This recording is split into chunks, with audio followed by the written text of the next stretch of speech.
तो चलिए आज हम शुरू करते हैं अलंकार। अलंकार का शाब्दिक अर्थ आभूषण होता है। अलमजोरकार यानी करने वाला।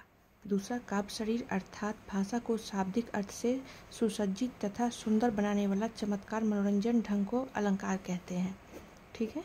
परिभाषा संस्कृत में यद्यपि सुजाति सुलक्षणी सुवर्ण सरस श्रीवृत्त भूषण बिन विरजाई कविता वनिता मित्र, ये इसका परिभाषा संस्कृत में है। अलंकार के भेद 3 प्रकार के होते हैं: शब्द अलंकार, अर्थ अलंकार और उभय अलंकार।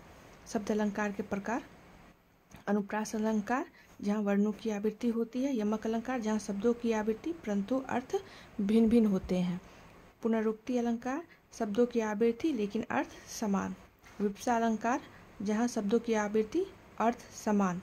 ठीक है। अर्थ यानी भावों को उजागर करने के लिए। अगला है वक्रोक्ति अलंकार। वक्रोक्ति कहे गए शब्दों का भिन्न अर्थ निकालना, उसे हम वक्रोक्ति अलंकार कहते हैं। दूसरा है श्लेष अलंकार, शब्द एक बार अर्थ अलग अलग। अगला है अनुप्रास अलंकार, एक ही ध्वनि या स्वर के अक्षर की पुनरुक्ति हो, जैसे चांद चमकता चांदनी रात में, काले काले काजल की काजल से, राम राज्य रघुकुल नायक राम। ठीक है। अगला है अनुप्रास के उपभेद। पहला है छेकानुप्रास, दूसरा वृत्त्यानुप्रास, तीसरा लाटानुप्रास, चौथा अंत्यानुप्रास, पांचवा श्रुत्यानुप्रास। छेकानुप्रास है एक से अधिक वर्णों की आवृत्ति होगी। दूसरा है वृत्त्यानुप्रास, एक वर्ण की आवृत्ति हो। तीसरा है लाटानुप्रास, जहाँ शब्द और वाक्य को दोहराना पड़े उसे लाटानुप्रास कहेंगे। चौथा है अंत्यानुप्रास यानी तुक यानी राइमिंग्स। श्रुत्यानुप्रास श्रवण यानी सुनने की बात जहाँ, वहाँ श्रुत्यानुप्रास कहेंगे। आइए देखते हैं छेकानुप्रास, जहाँ एक से अधिक वर्णों की आवृत्ति होती है वह छेकानुप्रास अलंकार होता है। ठीक है। उदाहरण के लिए रिझी रिझी रसी रसी हंसी हंसी उठे, कानन कठिन भयंकर भारी, घोर घाम वारी प्यारी। ठीक है। अगला है वृत्त्यानुप्रास, जहाँ एक वर्ण की बार आवृत्ति हो यानी एक बार ही वर्ण की आवृत्ति हो उसे हम वृत्त्यानुप्रास कहते हैं, वहाँ वृत्त्यानुप्रास अलंकार पाया भी जाता है। ठीक है। उदाहरण है मुदित महीपति मंदिर आयो, विरति विवेक विमल विज्ञाना, निपट नीरव नंद निकेतन में, चारु चंद्र की चंचल किरणें खेल रही थी जलधर में। ठीक है। अगला है लाटानुप्रास, जहाँ एक ही शब्द या वाक्य को कई बार दोहराया जाता हो और हर बार उसका अर्थ थोड़ा अलग बदलता हो, यानी जहाँ शब्द व अर्थ दोनों की आवृत्ति एक साथ हो। उदाहरण पुत सपुत तो धन क्यों संशय, पुत कपुत तो धन क्यों संशय। ठीक है। अगला है अंत्यानुप्रास अलंकार, किसी कविता या गति के अंत में शब्दों की तुक मिलता है। उदाहरण लगा दी किसने आकर आग, कहाँ था तू संशय, तज प्राणों का मोह, आज सब मिलाकर आओ, मातृभूमि के लिए बुधवर अलग जगाओ। ठीक है। अगला है श्रुत्यानुप्रास, ऐसे शब्द का प्रयोग किया जाता है जो सुनने में मधुर लगता हो और उनकी ध्वनि की पुनरुक्ति हो, पुनरुक्ति यानी बार बार। ठीक है। उदाहरण बंदौ गुरु पदुम परागा, सुरुचि सुभाष रस अनुरागा, अमीय मरुमीय चूरन चारु, समन सकल भव रुज परिवारु। ठीक है। अगला है यमक अलंकार, किसी एक शब्द का प्रयोग एक वाक्य में एक से अधिक बार होता है। ठीक है। लेकिन हर बार उसका अर्थ अलग होता है, जैसे कनक कनकते सौगुनी, मादकता अधिकाय, वह खाए बौराय, जो गया पाए बौराय। ठीक है। अगला है पुनरुक्ति अलंकार, जब किसी एक ही शब्द का प्रयोग एक वाक्य में एक बार से अधिक बार होता है लेकिन हर बार उसका अर्थ अलग होता है। ठीक है। जैसे चलो चले धरती की ओर चले। ठीक है। सपने में सपने देखे सपने में सपने खाए, गमले में गमले लगाए गमले में फूल खिलाए। ठीक है। अगला है विवक्षा अलंकार, आदर हर्ष शोक विस्मय आदि प्रभावशाली रूप से व्यक्त करने के लिए किसी शब्द की पुनरुक्ति की जाए, यानी पुनरुक्ति यानी बार बार।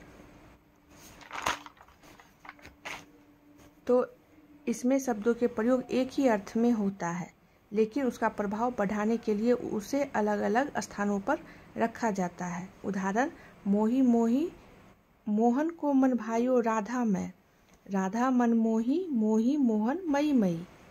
धन्य है वो, धन्य धन्य है वो जो सच्चाई से ना मत भटके, भटके भटके तो फिर से लौटकर वो सच्चाई पाए। अगला है वक्रोक्ति अलंकार, जिसमें वक्ता का शब्दों का श्रोता द्वारा अलग या भिन्न अर्थ निकाला जाता हो।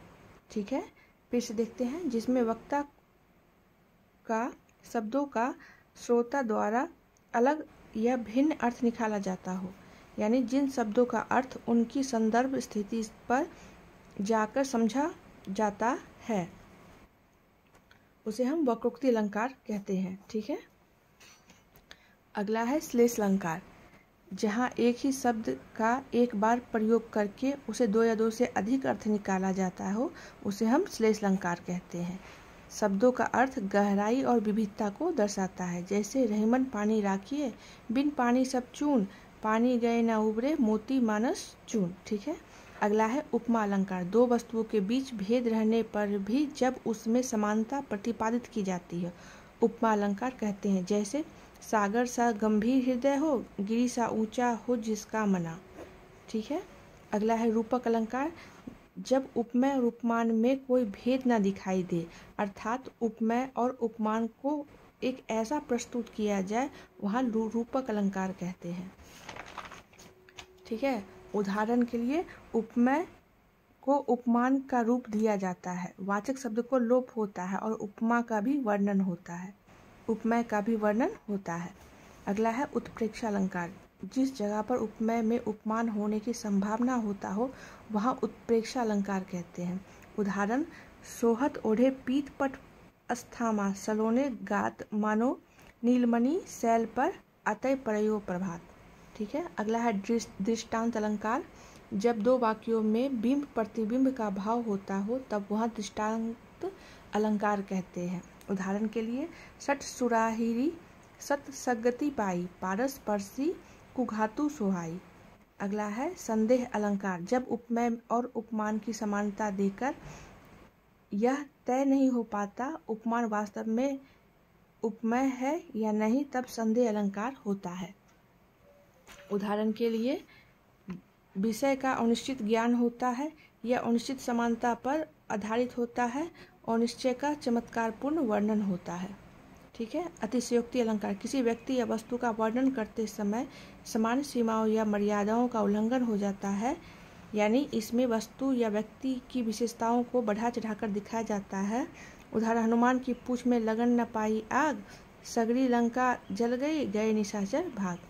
अगला है प्रतीप अलंकार, यानी अर्थ उल्टा, जब उपमा के अंगों में उलटफेर किया जाता हो, यानी उपमेय को उपमान के समान नहीं कहकर उलटकर उपमान को ही उपमेय कहा जाता है।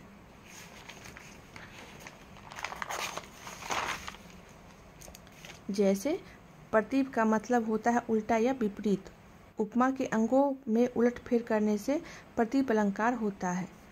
अगला है अनन्वय अलंकार, जब उपमेय की तुलना करने के लिए कोई उपमान ना हो तो उपमेय को ही उपमान बना दिया जाता है, इसे अन्वय अलंकार कहते हैं। ठीक है, जैसे अब यद्यपि दुर्लभ आरत है पर भारत के संभारत है, मुख मुख में समान ही सुंदर है।